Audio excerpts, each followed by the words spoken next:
2. Le poids d'un seul pas. Comment un geste aussi naturel que marcher peut-il finir par abîmer un genou? Après tout, nous sommes faits pour marcher depuis des centaines de milliers d'années. Alors où est le problème?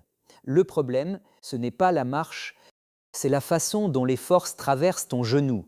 Imagine que tu marches dans la neige. Avec des chaussures de randonnée, tu t'enfonces à peine. Pourquoi? Parce que ton poids est réparti sur une grande surface. Maintenant, essaye d'avancer avec des talons aiguilles. Tu pèses exactement le même poids. Pourtant, tu t'enfonces beaucoup plus profondément. Pourquoi? Parce que toute la force est concentrée sur une toute petite surface.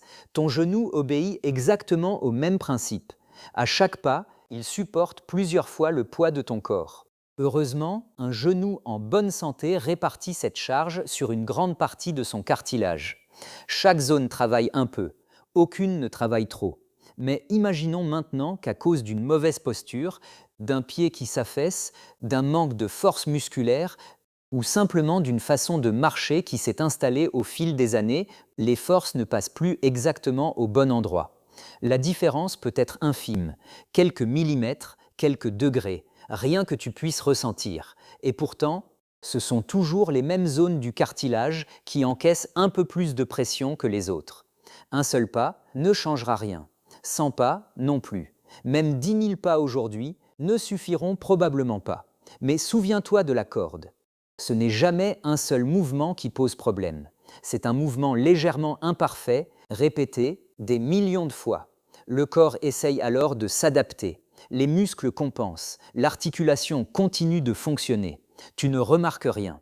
Mais pendant que toi, tu poursuis ta journée, ton cartilage, lui, reçoit toujours cette légère surcharge au même endroit, encore et encore, jour après jour, année après année. Et c'est là que la science devient fascinante.